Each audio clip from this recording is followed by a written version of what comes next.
আসসালামু আলাইকুম রহমতুল্লাহি ওবারাকাতুহু। দেশ এবং দেশের বাইরে কাছে এবং দূর থেকে যারা আজকের এই ভিডিওটা দেখছেন, দীর্ঘ 17 বছর যাবৎ যিনি দলের জন্য অক্লান্ত পরিশ্রম করেছেন এবং যিনি টকশো মাতাইছেন, দলকে রিপ্রেজেন্টেশন, দলকে তুলে ধরেছেন এই সারা গোটা বাংলাদেশে, ওনার কিন্তু দলে আজকে নমিনেশন দেন নাই। আপনারা জানেন, অনেক সাধনা করে মানুষ রাজনীতিতে, অনেক সাধনা করে, অনেকের গীতি গোষ্ঠী অনেক কিছু ফেলে রাজনীতিতে দৌড়ায়। এমন দিন যায় খানা টানা বা বিশ্রাম কোনোটাই করতে পারে না দলের স্বার্থে, দলের জন্য। আজকে যিনি ব্যারিস্টার রুমিন ফারহানা, উনি কিন্তু দলের জন্য হেভিওয়েট একজন নেত্রী, যিনি ব্রাহ্মণবাড়িয়া তথা বিজয়নগরের কৃতি সন্তান। ওনার আব্বা ছিলেন অলি আহাদ ভাষা সৈনিক। উনি কিন্তু আওয়ামী লীগের আমলে, বঙ্গবন্ধু শেখ মুজিবুর আমলে উনি কিন্তু স্বতন্ত্র প্রার্থী হিসাবে নির্বাচন করেছিলেন। দলের কান্ডারি ছিলেন উনি, অলি আহাদ। এই সুবাদে ব্রাহ্মণবাড়িয়া 2, সরাল, আশুগঞ্জ এবং চন্দ্রবুদন্তি বিজয়নগর একাংশ, এখান থেকেও ব্যারিস্টার রুমিন ফারহানা স্বতন্ত্র নির্বাচন করবেন। আপনি দেখেন, যারা দলের জন্য অনেক ত্যাগ স্বীকার করেছেন, তাদেরকে দল মূল্যায়ন করলো না। আমি জানি না কী কারণে দল ওনাকে মূল্যায়ন করে নাই। আমরা টিভি খুললে, রেডিও টেলিভিশন খুললে বিভিন্ন জায়গাতেই আমরা ওনার সাড়া পাইতাম।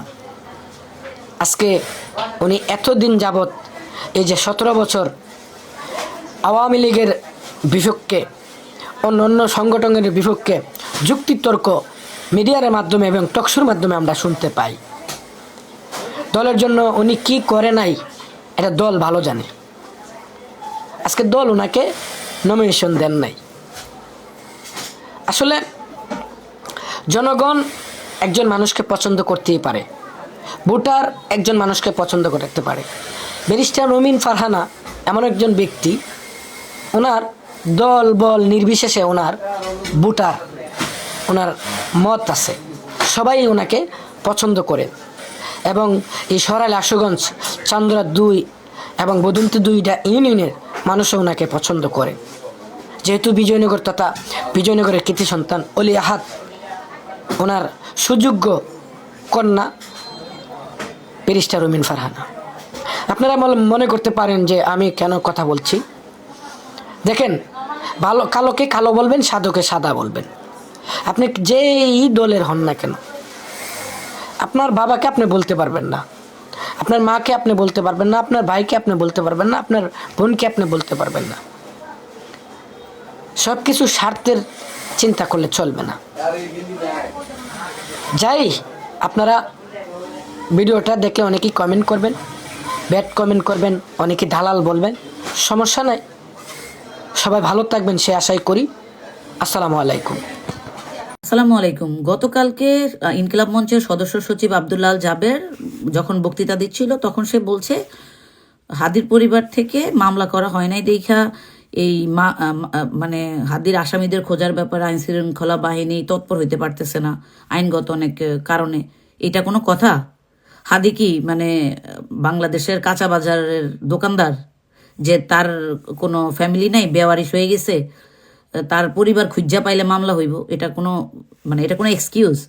বাংলাদেশের আইন উপদেষ্টা, যেখানে আইন বিষয়ে উনি পড়ালেখা করছে, ইউনিভার্সিটির টিচার, তাহলে উনি কি ব্যবস্থা নিছে?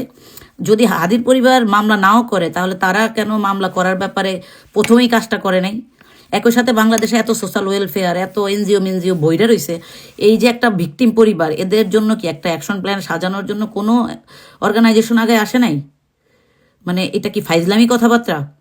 আরেকজন আছে, ওই যে কি যেন, আল জাজিরার ফাদার অফ ইনভেস্টিগেটর, সে হাদির প্রথম 5 দিন সে যেভাবে মিসলিড করতেছিল অডিয়েন্সকে, এইটার জবাবদিহিতা তাকে দিতে হবে এবং হাদির মানে এই মামলায় এর আসামি রাখা উচিত।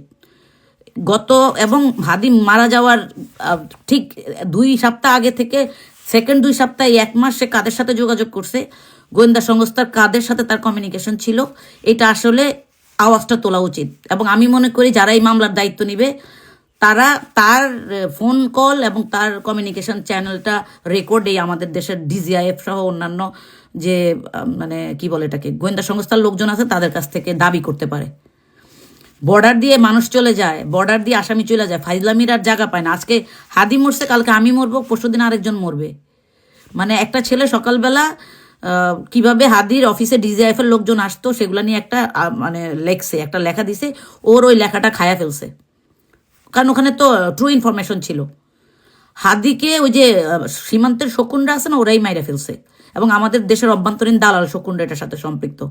হাদির হত্যাকাণ্ডের যদি বিচার না হয় এই দেশে, বাংলাদেশে আরো 100 বছর এই মানে এই আধিপত্যবাদের থেকে আপনারা মুক্ত হইতে পারবেন না, আল্লাহর গজব পড়ে যাবে। যারা আজকে নির্বাচনে সরকার গঠন করতে চাচ্ছে সমস্ত রাজনৈতিক দল, তাদের ঐক্যবদ্ধ হয়ে হাদির বিচারটার জন্য মানে আওয়াজটা তোলা উচিত। কারণ হচ্ছে যারা বাংলাদেশের আইন তৈরি করবে, যারা নেতৃত্ব দিবে, তারা যদি হাদির বিষয়টাকে ধামাচাপা দেওয়ার চেষ্টা করে, দে আর হ্যাভ সামথিং এলস। তো আমি মনে করি হাদির জন্য যারা এখন পর্যন্ত রাজপথে আছে তারাই হচ্ছে সত্যিকারই বাংলাদেশের মানে মুক্তিযোদ্ধা। আমি বলবো এখন শুধুমাত্র 1971 সালে যুদ্ধ হয়ে গেছে ওইটা না তো, জুলাইও যুদ্ধ হয়েছে। জুলাই যুদ্ধের পরও আধিপত্যবাদের বিরুদ্ধে কথা বলতে গিয়া আমাদের হাদিকে জীবন দিতে হয়েছে। সরকারের কি হাদিকে শহীদ উপাধি দিয়া ওই কবি নজরুলের পাশে কবর দেওয়ার পরে দায়িত্ব শেষ? মানে মাটির নিচে চাপা পড়ে গেলে এই দেশের আবরার ফাহাদদের মতো অবস্থা। এইটা আর কতদিন চলবে? মানে আমাদের তো এগুলার একটা সীমানা মানে ফুল স্টপ থাকা উচিত। আজকে আমরা যারা কথা বলি প্রচুর মেসেজ দেয়, বিভিন্ন নাম্বার থেকে মেসেজ পাঠায়, হোয়াটসঅ্যাপে, মেসেঞ্জারে, গালাগালি, হুমকি ধুমকি। ভাই এগুলা কারা করে জানেন? এগুলা করে হচ্ছে আমাদের অভ্যন্তরীণ দেশীয় দালাল এবং বর্ডারের ওই পাশে থাকা শকুনেরা। সো আমাদের এই দেশে ওই শকুনদের সাথে আমাদের আসলে কোনো বন্ধুত্ব সম্পর্ক নাই। একটা দেশের সাথে আরেকটা দেশের কূটনৈতিক স্বার্থের সম্পর্ক থাকে।